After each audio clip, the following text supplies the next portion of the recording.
முல்லைத்தீவு வள்ளுவர்புரம் பகுதியில் அமைந்துள்ள பாலத்தை முறையாக அமைக்கப்படாமையினால் மக்கள் மிகுந்த அசௌகரியங்களை எதிர்நோக்கி வருகின்றனர். முல்லைத்தீவு வள்ளுவர்புரம் பகுதியில் உள்ள இந்த பாலத்தை கடந்துதான் பாடசாலை மாணவர்களும் பொதுமக்களும் பயணிக்கின்றனர். இந்த பாலம் முறையாக அமைக்கப்படாமையினால் தாங்கள் அச்சத்துக்கு மத்தியிலேயே வாழ்ந்து வருவதாக மக்கள் தெரிவிக்கின்றனர். குடியேற்றத்தின் பிறகு நாங்கள் எதிர்பார்த்திருந்தோம், எங்களுக்கு சகல வசதிகளோடு இந்த பாலத்தை கட்டித்தருவார்கள் என்று அரசாங்கம் செய்து தருவார்கள் என்று. ஆனால் செய்து தராத நிலையில் நாங்கள் அரசு சார்பற்ற நிறுவனங்கள் அனைத்திலும் கேட்டபொழுது செய்து தருவதாக கூறியும் இதுவரையில் அது நடைமுறையில் சாத்தியப்படவில்லை.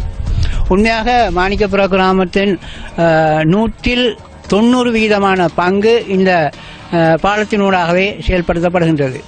அந்த வகையில் மாடி, அதாவது மழைக்காலம் வரும்பொழுது மிகவும் கஷ்டப்பட வேண்டிய ஒரு சூழ்நிலையில் தள்ளப்பட்டுள்ள இந்த மாணவர்களும் பொதுமக்களும். கிராமத்தை பொறுத்தவரையில் 350க்கும் மேற்பட்ட குடும்பங்கள் வசித்து வருது. இந்த கிராமத்திலிருந்து வெளியேறன்னு சொன்ன 2 பாதைகள் இருக்கின்றன. ஒன்று இப்பொழுது நாங்கள் இந்த கதைச்சு கொண்டிருக்கிற இந்த பாலம் வழியான ஒரு பாதை, மற்றது இன்னொரு பாதை ஒன்று இருக்குது. பாடசாலைக்கு எங்களுடைய இந்த கிராமத்துடைய பிள்ளைகள் வாரதுன்னா முழுமையான பயன்படுத்துகிற பாதை இந்த பாதை மட்டும்தான். தற்பொழுது கோடை காலமாக இருக்கின்றபடியால் பிள்ளைகள் இந்த பாலத்தின் கீழ் வழியாக சென்று கொண்டிருக்கிறார்கள் பள்ளிக்கூடத்துக்கு. இது இனி வரப்போறதும் மழை காலம், இன்னும் ஒரு வாரங்களில் பருவமழை தொடங்கிடும்.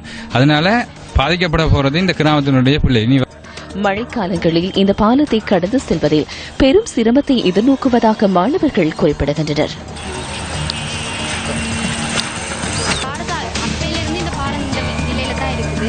மாறி காலத்துல தண்ணி ஓடுறதால வேற பாதையை பாவிச்சு வேற ஸ்கூலுக்கு போக வேண்டியது இருக்கு. கோடை காலத்துல உடைஞ்ச நிலையில காணப்படுது. இதனால எங்களோட மாணிக்கபுரத்திலிருந்து பாடசாலைக்கு போக வேண்டிய பிரதான வீதியாக இது காணப்படுறதால மாணவர்கள் சரியான இடர்களுக்கு உட்படுகின்றார்கள்.